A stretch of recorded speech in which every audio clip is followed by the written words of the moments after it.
Hey guys, Roxabox90 here with another speculation video. It seems like Wizards doesn't want us to wait until spoilers because they keep putting out more and more stuff.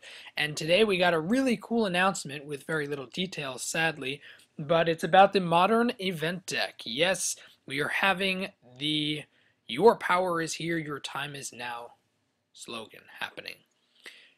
Modern is a format that Wizards really wants people to get into, and the problem is modern decks really are hard to get less than $100, and most of them veer toward $300, $400, $500, if only because you need really expensive land bases and really expensive, hard to find cards, making it nearly as expensive as Legacy for many of its decks, which is a problem. Wizards knows this, and so since they can reprint a lot of the cards that are within Modern, they are doing this sort of thing. So pretty much we're going to get in this set some high-powered Magic cards from past sets with a tightly constructed 60-card deck. Also includes 15 cards sideboard, strategy guide, spin down, life counter, 80 sleeves, 5 double-sided tokens, and a deck box. So you get a bunch of random stuff, and the reason why you get all the stuff included with modern cards is because, guess what, you'll be paying $75 if you are lucky enough to get this MSRP, which most people will not, because as with most of these exclusive or semi-exclusive products, Wizards will not print enough, and so the local game shops and various online stores will jack the prices up. I'm expecting to see this probably round out at about $100, and the reason why I'll say this is because I don't think it's going to include Tarmogoyfs and Dark Confidants and stuff like that. People are speculating crazy nonsense, I think. It doesn't seem likely for the first deck, especially because if you realize this is one deck, not a bunch of different decks. So they're picking one modern deck. Not modern cards, one modern deck, and that's it. So the first question we come across is, okay, which deck would that be? What's most likely?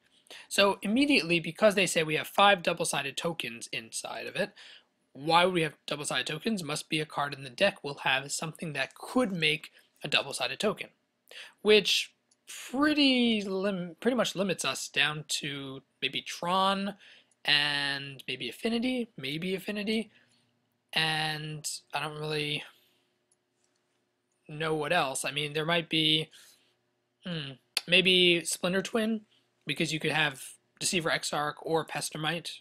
Either or will work in creating tokens, so maybe those. But most likely, my guess, this is speculation here, my guess is that this will be Tron or Affinity, but probably Tron. And the reason I say this is because Tron is generally a colorless deck, or mostly colorless, so it doesn't really require fetch lands. And everyone says, oh, they should be printing tons of fetch lands and stuff. I don't think so. I don't think that we're going to be able to do that, because if the deck costs $75 and most fetches are $40 to $50 on their own, I can't see Wizards including more than one, which means it makes it kind of useless if you're running a multicolor deck. Now, if we're running Tron, fetch lands, you really don't need fetch lands. Maybe you could print one necessary fetch land for the format. So if you print Misty Rainforest or Scalding Tarns, I think are the two that see most play in Modern.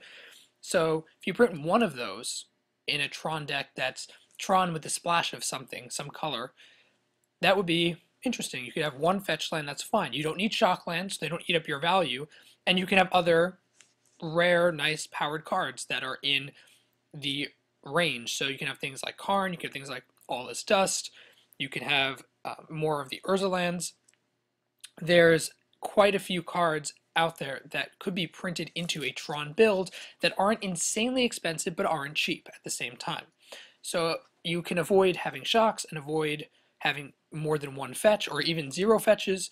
You can include a bunch of smaller cards that maybe wouldn't be printed as readily, things like Remand maybe you can include, or Lightning Helix and stuff like that. Those are the sort of cards that even if we see them at Modern Masters could very well appear in this deck, I would think. And so because Wurmcoil Engine is a big piece of Tron, and Wurmcoil Engine makes 2 tokens that could easily be a flip token, my guess is that it's going to be Tron. That's my guess. It's a nearly colorless deck, which means the cards can fit into a bunch of different decks. It will probably appeal a lot of players who have difficulties with complicated mana bases for Modern. The cards themselves, it just seems to fit with what's coming in the product. That would be my guess. My speculation is that we're going to see it's going to be Tron or Tron related somehow, and it'll be some variant of that. Maybe we'll include one fetch. I don't think they'll have any shocks because I don't think you really need them, or maybe one or two shocks. I don't really think you'll need the land base. And I think the main goal of it is just get a bunch of $5 to $30 cards at players who need it.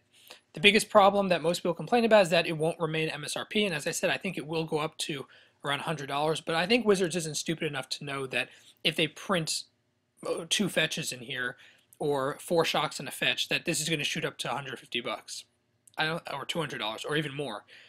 I don't think they're stupid enough on their first event deck to do that. I think they are going to try to keep it maybe $25 over MSRP or something like that, so that you can't really spike it and so that players have the option of getting it. That's pretty much my speculation on it. If it does very well, I'm sure they'll consider making more, but for now, that's my guess. And also, this just has a very artifact feel to it.